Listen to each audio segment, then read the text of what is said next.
when you do get competitors come up, should you criticize them, or how do we deal with competitors here? Never directly criticize a competitor. It will make you look way worse than anyone else would, regardless if it's right, if it's wrong, if they're everything under the moon that is being said of them. Like, you will come across as the bad guy, and you don't want to ever end up in the situation of my horse is bigger than your horse, and that's why we're going to win. And they never really know how to level up and who to trust. The key thing that I always like to do, especially at the start of a demo, if I am coming up with a competitor and completely non-emotive, as you go, just make slight comparisons, and not in a in a bit of a dig, but as a factual sheet. Yes, they are good. There are different solutions out there, but start to say, okay, here's what we do. This is how we compare. Okay, you can see these are the key points that you're looking to cover. Currently, this is how we can solve that. Given that you're looking XYZ competitor, my understanding is, speaking from our current clients, and you can weave in a case study. It's not your perspective, it's from your client's perspective that also had a similar pain, and you can pull in that story. So it's a little bit more educational, but I think the biggest thing is always going to be tone. Depending how you say that could change the world of difference and how it's going to be received.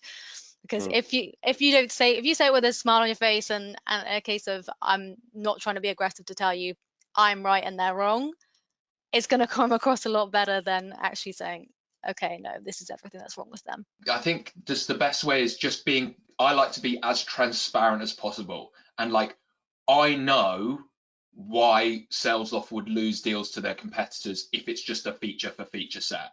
And I'll be like, if it was feature for feature, you would choose based on this. And this is why customers choose to go with SalesLoft. And I think what's great for buyers at the moment is it's not just, they don't have to turn up to demos and decide for themselves. There's a websites like G2, and you've got Forrester Wave and all of these things to like third party to validate certain areas and reviews that customers have put. So buyers are now more informed than ever going into deal processes. And so they're going to go in with some form of knowledge of what they think is going to be good.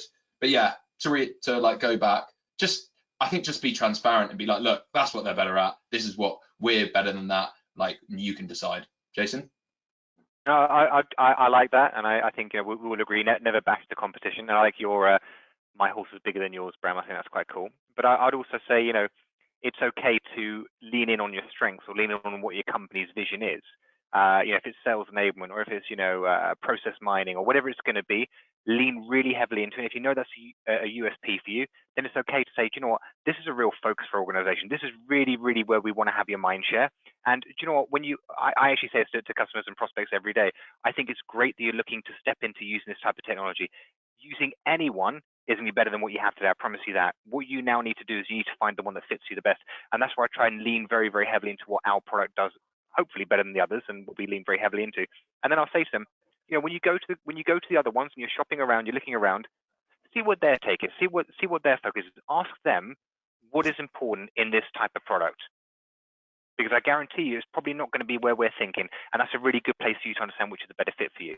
And if you've done your discovery, if you've been a good doctor, then they're really going to love your product. And when they go to the competition, they'll be like, oh, well, they don't have that thing, and they didn't say what Brahm and Jack said, so that's not going to be good for me.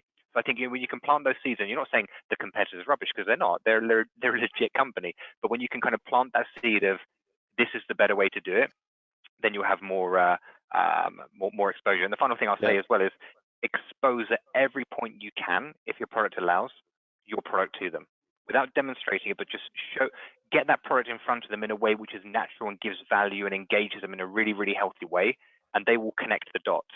And this will then start to be their preferred choice. So I think that's how you need to beat off competitors.